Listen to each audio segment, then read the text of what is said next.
எந்த நபரும், அது பிறந்த குழந்தையாக இருக்கட்டும், வயதானவங்களாக இருக்கட்டும், ஆணாக இருக்கட்டும், பெண்ணாக இருக்கட்டும், ஒரு கடித்த மாதிரி இருக்குது, ராத்திரியில் என்ன கடிச்சதுன்னு தெரியல, நான் நடந்து வந்துக்கிட்டு இருந்தேன், ஏதோ என் பேண்ட்டை பிடிச்ச மாதிரி தெரிஞ்சது, இப்படியெல்லாம் வரும்போது நாங்கள் அதுக்கு ஒரு வேளை இது நாய்க்கடியாக இருக்கலாம் அப்படின்ற ஒரு முடிவோடு தான் அவரை நாங்கள் அணுகிறோம்.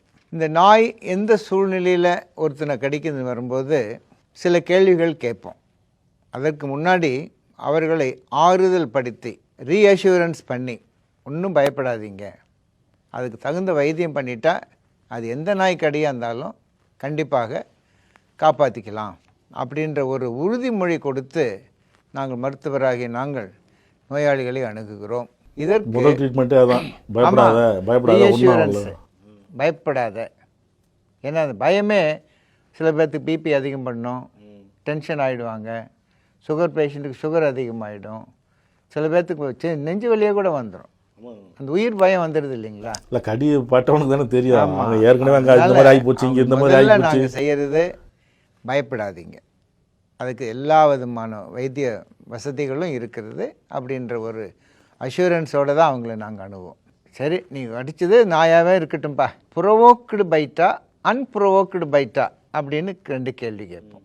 எப்படின்னா, அதுவாக வந்து உன்னை துரத்திட்டு வந்து கடிச்சுதா, திடீர்னு இருட்டிலேருந்து பாஞ்சு வந்து உன்னை கடிச்சுதா, இல்லை நீ அதுக்கிட்ட ஏதாவது விஷமம் பண்ண போய் உன்னை கடிச்சுதா, இந்த 2த்துக்கும் பெருசாக வித்தியாசம் இல்லைன்னாலும் அந்த கேள்வி நாங்கள் கேட்போம்.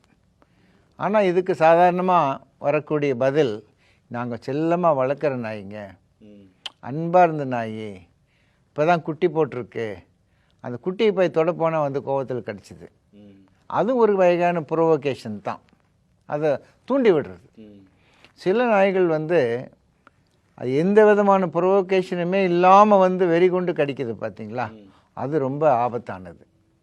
ஆனால் எந்த வகையில் அது கடிச்சதுன்னு தெரியாத வரைக்கும் நாங்கள் அதை எப்படி எடுத்துக்குவோம்னா அன்ப்ரொவோக்டு பைட், அதாவது எந்த விதமான காரணமே இல்லாத பட்ட கடி அப்படின்னு எடுத்துக்கிட்டால் தான் அதை கடிப்பட்ட நபருக்கும் நம்ம அதுக்குள்ளே பலனை கொடுக்கலாம்.